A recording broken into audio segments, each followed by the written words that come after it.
আসসালামু আলাইকুম। সবাইকে শুভেচ্ছা জানাচ্ছি। মাসুম মাহবুব। প্রিয় দর্শক, বেশ কিছু গুরুত্বপূর্ণ খবর আছে আজকের লাইভ সেশনে। প্রথম গুরুত্বপূর্ণ খবরটি হলো নিতা কাকুর সেনাবাহিনী ভেঙে পড়ছে। খোদ তাদের সেনা প্রধান নিজে জানিয়েছেন যে তাদের আইডিএফ ভেঙে পড়ছে। ২ নম্বর গুরুত্বপূর্ণ খবর, চীন রাশিয়ার ডিজাইনে ইরান কি এই যুদ্ধ করছে? কি বলছে বিশেষজ্ঞরা? ৩ নম্বর, মার্কিন যুক্তরাষ্ট্রের মিসাইল ফুরিয়ে আসছে। তারা এই যুদ্ধে ইরানের কাছে বড় পরাজয়ের মুখে পড়তে পারে আশঙ্কা করা হচ্ছে। বলা হচ্ছে আরও 10,000 সেনা গালফ কান্ট্রিতে পাঠানো হতে পারে এবং মার্কিন যুক্তরাষ্ট্রের পুরো সেনাবাহিনীকে প্রতিরোধ করতে আরও 10 লাখ, আরও নয় 10 লাখ সেনা প্রস্তুত হচ্ছে ইরানের পক্ষ থেকে, যাদেরকে বলা হচ্ছে স্বেচ্ছাসেবক। প্রিয় দর্শক, এই যুদ্ধে ইরান কোন পজিশনে আছে, সংকটে নাকি সম্ভাবনার দিকে? এটিও আমাদের আজকের আলোচনার বিষয় থাকবে। দর্শক, শুনতে এবং দেখতে পেলে আমাকে একটু কমেন্ট করেন যে আপনারা সব ক্লিয়ার দেখতে পাচ্ছেন কিনা।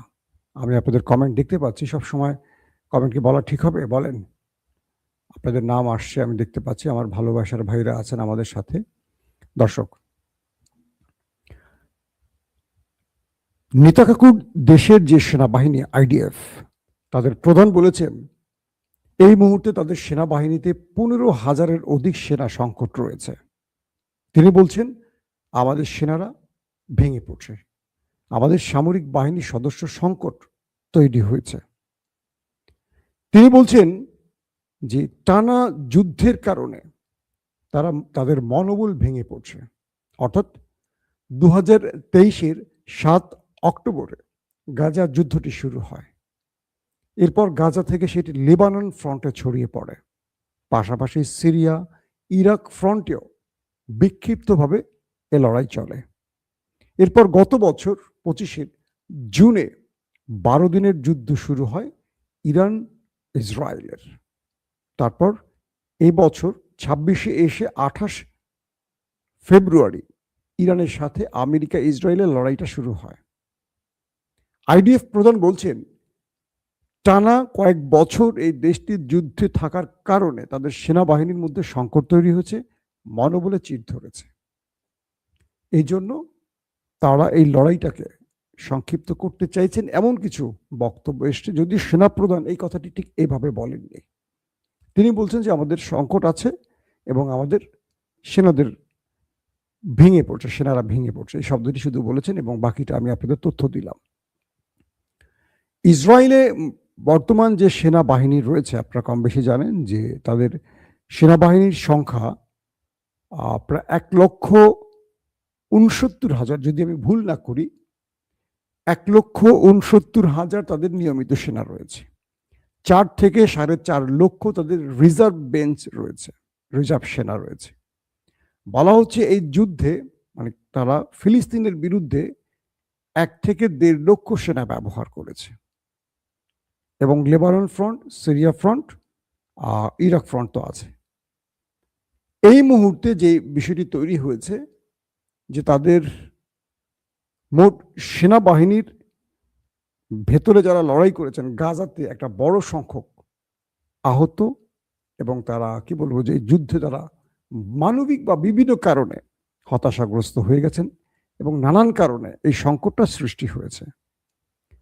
আসেন 2 নম্বর যে খবরটি আপনাদের দিতে চাই, চীন রাশিয়া যুদ্ধ বন্ধ চায় নাকি তারা ইরানকে ব্যবহার করে এই যুদ্ধের মূল চাবিটি নিয়ন্ত্রণ করছেন অথবা যুদ্ধের মোড় ঘোরাতে চাইছেন?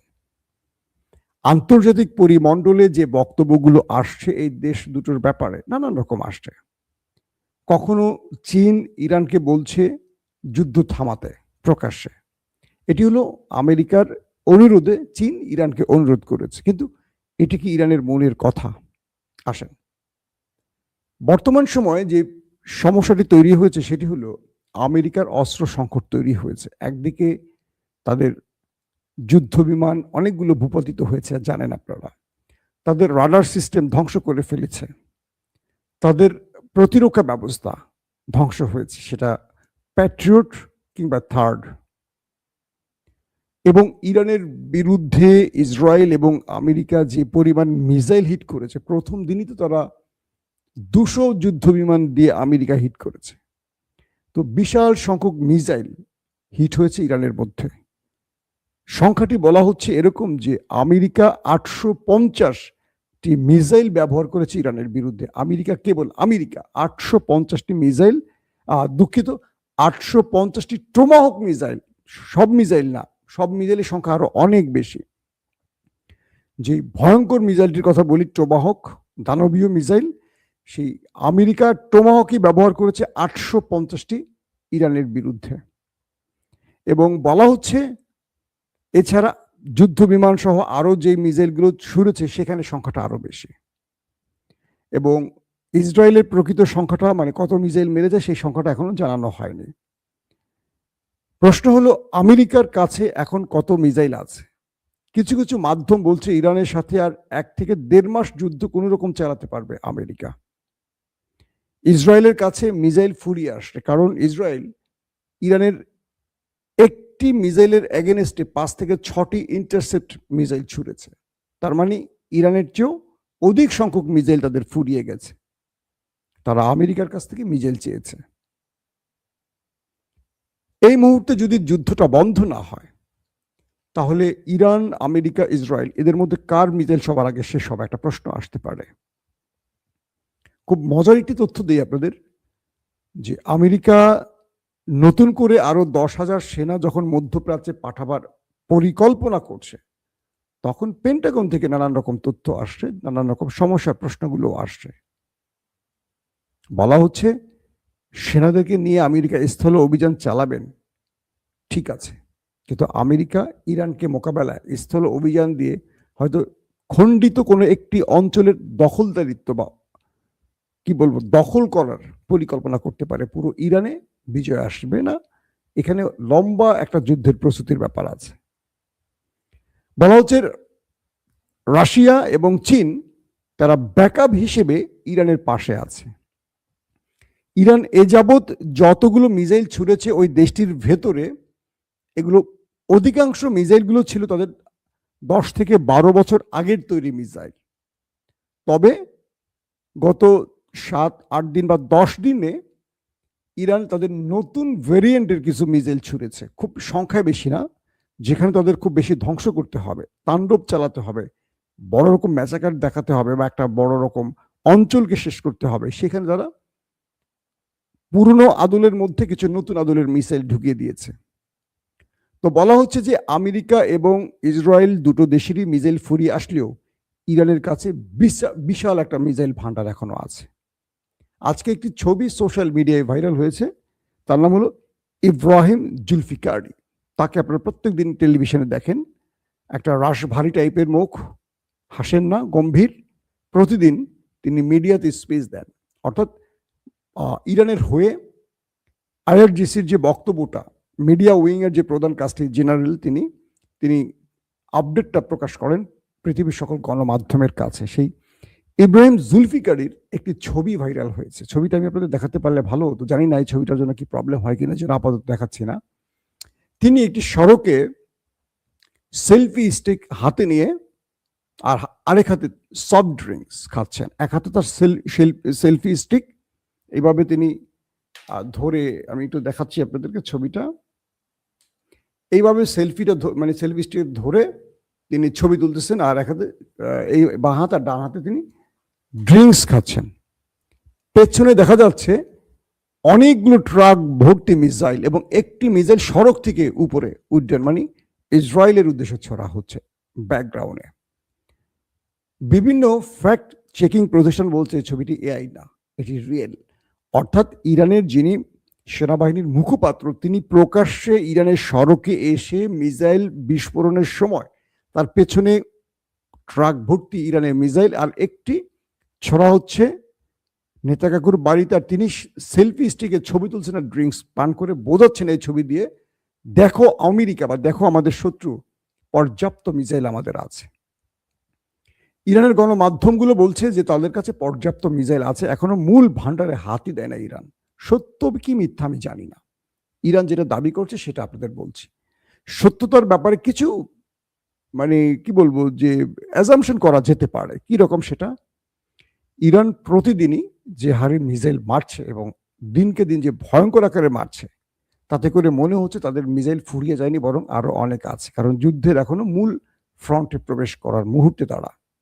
তো এখন তারা যে হারে মিসাইলগুলো মারছে, গত 4 দিনে সিরিজ ডিমোনা থেকে শুরু করে তেল আবিবকে যে পরিমাণ হিট করছে একদম সারা রাত ধরে, তার মানে পর্যাপ্ত মিসাইল ইরানের হাতে আছে। তো এই ধারা মানে ইরানের বক্তব্যের সাথে এটা একটা সত্যতার প্রমাণ পাওয়া যায়, কারণ ইরান জানে যে তাদের লম্বা সময় যুদ্ধ করতে হবে। এখন কি তারা মিসাইল শেষ করবে? না। পাশাপাশি এটি বলা হচ্ছে যে ইরানে ফুল টাইম এখন মিসাইল তৈরি হচ্ছে। একদিকে তারা মিসাইল মারছে, একদিকে তৈরি হচ্ছে। মার্কিন যুক্তরাষ্ট্রের মিসাইলগুলো তৈরি করতে অনেক সময় লাগে, বহু সময় লাগে। ধরেন একটা মিসাইল বানাতে যদি মার্কিন যুক্তরাষ্ট্রের 2 মাস লাগে, ইরানের সেটা লাগে 2 দিন। সাপোজ উদাহরণ দিলাম, তাহলে 2 মাস আর 2 দিনের 60 দিন আর 2 দিন, তার মানে ওদের চেয়ে 60 দিন আমেরিকা লাগলে ওদের লাগবে 2 দিন। তো ওরা 2 দিন এগিয়ে থাকছে, খরচও বেশি। তো ইরান কৌশলে তাদেরকে প্রচুর পরিমাণ খরচ করিয়ে দিয়েছে। একটা 2 লাখ টাকার মিসাইল মারতে তারা ধরেন কথার কথা 2 কোটি টাকা খরচ করতেছে। বিষয়টা কি বুঝতে পারছি? 2 লাখ টাকার জায়গায় 2 কোটি টাকা। তো এভাবে ওদেরকে চাপে ফেলছে। তো বলা হচ্ছে যে চীন রাশিয়ার একটা ডিজাইনে এই যুদ্ধটা ইরান যে খেলাটা খেলছে, সেটি হলো তারা এই দুটো দেশের প্রচুর মিসাইল ফায়ার করিয়েছে। তারা এই দুটো দেশের মূল্যবান মিসাইলগুলোকে ইন্টারসেপ্টরে ঢুকিয়ে শেষ করিয়েছে। আর এই সময়টা ইরান যে কাজটি করেছে, তারা তাদের কম দামি মিসাইলগুলো মেরেছে। অর্থাৎ আমেরিকা এবং ইসরায়েল তাদের বড়ত্ব বা শক্তিমত্তা বা পরাশক্তি দেখাবার জন্য প্রথমেই তারা প্রচুর শক্তি ব্যয় করেছে, যে এই সময়টা ইরান তাদের ক্ষুদ্র শক্তি ব্যবহার করেছে। অর্থাৎ একসাথে 100 ছোট মিসাইল বা দুর্বল মিসাইল মেরেছে, সঙ্গে 5টা মেরেছে মূল্যবান মিসাইল। আর 105টা হয়ে গেল। 105টার জন্য তারা 3টা 4টা করে যদি একটার জন্য ইন্টারসেপ্টর করা হয়, মানে মিসাইল মারা হয়, তাহলে ধরেন ওরা 105টা মারলে ওরা 500টা মেরেছে। তো ইরান এইভাবে ওদেরকে, বা ওরা 500টার হোক 300টাও মেরেছে ইরানের 100টা ঠেকাবার জন্য। তো ইরানের যেখানে গেছে একটার জন্য 2 লাখ, ওদের তাহলে যোগ করেন কত টাকা হয়। তো এইভাবে এই ডিজাইনটা ইরান করেছে যে প্রথম দিকে শত্রুকে বোঝাবো যে আমাদের শক্তি খুব বেশি নেই, আমরা এই দুর্বল মিসাইলেরই মালিক। আর তখন শত্রু কি মনে করবে যে অল্প সময় ওদেরকে আমরা দোলে মুচড়ে দেওয়ার জন্য শক্তিটা একসাথে ব্যবহার করি, একসাথে সব কার্ড খেলে দেই, তারপর আমরা আমাদের পক্ষে সব নিয়ে আসবো খেলা। অর্থাৎ 10 দিনের মধ্যে খেলা শেষ। আমেরিকা ইসরায়েল এই ফরম্যাটে খেলতে গেছে। ইরান এখন তার শক্তি বৃদ্ধি করছে, কিন্তু এখন আমেরিকা ইসরায়েলের ইন্টারসেপ্টর ফুরিয়ে আসছে। তারা ঠিক মতো, আপনারা দেখতেছেন, ডিমোনাকে হিট করছে, কিচ্ছু করতে পারেনি। তেল আবিব হিট হচ্ছে, কিচ্ছু করতে পারেননি। তো এই পরিস্থিতিটা তৈরি করে ফেলেছে এই নতুন একটা যুদ্ধ কৌশল ইরান তৈরি করছে, যেটা বলা যায় আমেরিকা ইসরায়েল ফাঁদে পড়ে গেছে। এখন ট্রাম্প এই যুদ্ধটা বন্ধের জন্য নানান রকম পায়তারা করছে। প্রথমে 48 ঘন্টার আলটিমেটাম, 5 দিনের আলটিমেটাম, আজকে দিয়েছে 10 দিন, আরো 10 দিন ইরানকে সময় দিয়েছে, অথচ ইরান সময় চায়নি। কেন ট্রাম্প 10 দিন সময় ইরানকে দিল? কয়েকটা বিষয় আসতে পারে। 1, ট্রাম্প যুদ্ধের কৌশলে কোনো পরিবর্তন আনতে চাইছেন যেখানে তার সময় লাগবে। 2, সত্যিকার অর্থে ইরানকে সময় দিচ্ছে যাতে করে ইরান এই 10 দিনের মধ্যে মার্কিন যুক্তরাষ্ট্র তার দূতগুলোকে ব্যবহার করে, দূতিয়ালির জন্য বা বিভিন্ন রাষ্ট্রকে ব্যবহার করে ইরানকে বোঝাতে সম্মত হয় যুদ্ধবিরতির জন্য। ইরান যেন অ্যাটলিস্ট আমেরিকার ক্ষেত্রে একটু সহনশীল হয়, এমন একটা ধারণা তাদের থাকতে পারে। 3, এই 10 দিনের মধ্যে আমেরিকা ইসরায়েল একটা ফলস ফ্ল্যাগ অপারেশন করে ইরানকে ফাঁসিয়ে পুরো পৃথিবীকে এই যুদ্ধে ইরানের বিরুদ্ধে আনতে পারে। আমি আজকে প্রথম সকালের ভিডিওতে বলেছি ফলস ফ্ল্যাগ হওয়ার টার্গেট কি হতে পারে। 1, মক্কা মদিনা। মক্কা মদিনা একটা হিট হবে শত্রুর পক্ষ থেকে, আর নাম দেয়া হবে ইরান। এবং সৌদি আরব সবাই বলে এটা ইরান করছে, ইরান করছে। কারণ সৌদি আরব যদি আমেরিকার পাতা ফাঁদে পা দেয় আর ইরানের বিরুদ্ধে লোক হয়, তাহলে সৌদি আরব তার গণমাধ্যম দিয়ে এটি বলবে যে এটা ইরান করছে, এই ইরানের খণ্ডিত মিসাইলের অংশ পাওয়া গেছে, এটা সেটা। হে মুসলিম বিশ্ব সবাই এক হও, হে পাকিস্তান আসো তোমার পারমাণবিক নিয়ে, হে বাংলাদেশ আসো, মালয়েশিয়া ইন্দোনেশিয়া সব আসো, আমার খানা কাবায় হামলা করেছে ইরান। এই একটা ফলস ফ্ল্যাগের প্ল্যান। আরেকটা ফলস ফ্ল্যাগের প্ল্যান আছে মসজিদুল আকসা। নেতা কাকু মারবে সেখানে, মেরে সেটা ধ্বংস করবে থার্ড টেম্পলের জন্য, আর নাম দিবে ইরান সেখানে হিট করেছে মসজিদুল আকসায়। সৌদি আরব বা আরব আমিরাত বা আদার্স মুসলিম দেশগুলো মুসলিম বিশ্বকে কল করবে আসো ইরানের বিরুদ্ধে। তো এরকম করে অনেক রকম ফলস ফ্ল্যাগ। আবার আমেরিকা তো হতে পারে 9/11-এর মতো, টুইন টাওয়ার হামলার মতো বড় কোনো টার্গেটে অ্যাটাক। তো এইরকম বড় রকম পরিকল্পনা নিয়ে ইভেন পাকিস্তানেও হামলা হতে পারে, পারমাণবিক দেশ পাকিস্তানে। তো নানান রকম পরিকল্পনা নিয়ে ফলস ফ্ল্যাগের অপারেশন আছে।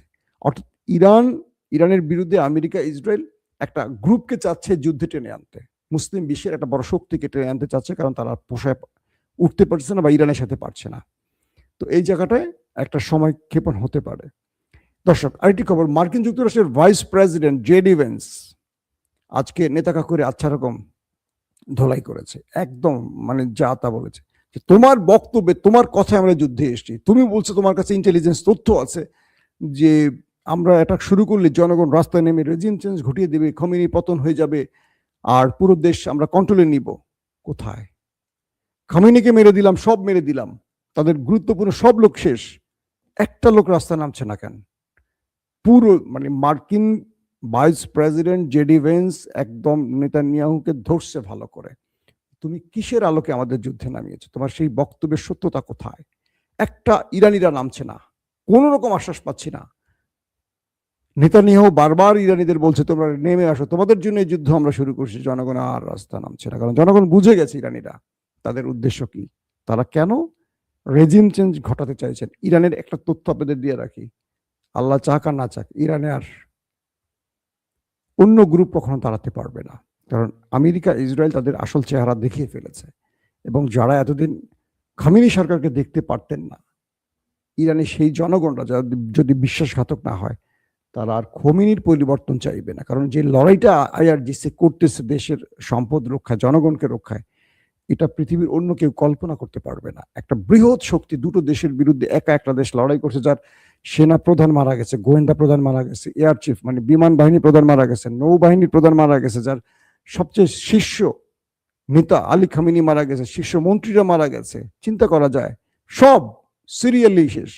সেই দেশটা ওই দুটো দেশের কাছে এক দিনের জন্য, এক সেকেন্ডের জন্য পরাজিত হয়নি, বরং সমানতালে লড়াই করে তাদের পরাজিত করছে। ইরানি জনগণ এটা মোটামুটি বুঝে গেছে তাদের জন্য আসলে কারা শ্রেষ্ঠ বা কাদেরকে রাখা দরকার ইরানি জাতির জন্য।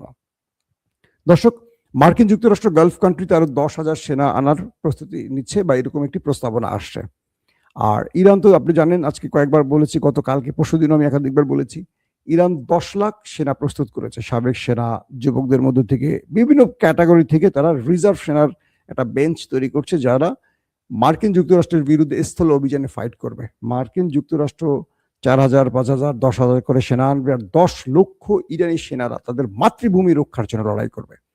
দুটো বিষয় খেয়াল করেন, একটা পক্ষ আসবে দখল করতে, যাদের মোরাল কোনো ভিত্তি নেই, বিষয়টা কি আপনারা বুঝতেছেন? একটা পক্ষ আসবে দখল করতে, আগ্রাসন চালাতে, যাদের মোরাল কোনো ভিত্তি নাই। আরেকটা পক্ষ আসবে নিজের দেশকে রক্ষার জন্য। কাদের স্ট্রং ভিত্তি থাকবে, কাদের মনোবল সবচেয়ে বেশি স্ট্রং থাকবে বলেন? তো সেই ইরানি 10 লক্ষ সেনাদের সাথে লড়াই করবে ওই 5,000, 10,000, এটা কি পসিবল আপনারা বলেন? তো এই মুহূর্তে আসলে সবচেয়ে বড় যে প্রশ্নটি তৈরি হয়েছে যে ইরানের কাছে সম্ভাবনা, সবচেয়ে বড় কথা হলো যে ইরানের কাছে যথেষ্ট মিসাইল আছে। ইরান যখনই সংকটে পড়বে, ইরানকে বিশাল মিসাইল ভান্ডার ওপেন করে দিবে চীন রাশিয়া, কারণ এই যুদ্ধটা চীন রাশিয়ার, ইরানের চেয়ে যতটুকু তার চেয়ে বেশি এদের জন্য। চীন রাশিয়ার পক্ষ থেকে এইটুকু বার্তা ইরান পেয়েছে যে তোমার যখন ভান্ডার শেষ হবে তার আগেই শুধু আওয়াজ দিও বন্ধু। কিন্তু আমেরিকাকে, ইসরায়েলকে কেউ কিছু দিচ্ছে না, না ন্যাটো দিচ্ছে, না ইউরোপ দিচ্ছে, বরং আমেরিকাকে ইউক্রেন থেকে, যেই আমেরিকা ইউক্রেনকে অস্ত্র বিক্রি করেছে রাশিয়ার বিরুদ্ধে, এখন প্রতিরক্ষা ব্যবস্থা চাইতে হয়েছে, দক্ষিণ কোরিয়া থেকে চাইতে হয়েছে, জাপান থেকে চাইতে হয়েছে এই আমেরিকাকে। তার মানে আমরা কি বুঝলাম? এই লড়াইতে জয়ের পথে কারা? আপনি আপনার কমেন্টে অবশ্যই বলবেন। আজকের মতো বিদায় নিচ্ছি, প্রত্যেকে ভালো থাকবেন, আল্লাহ হাফেজ।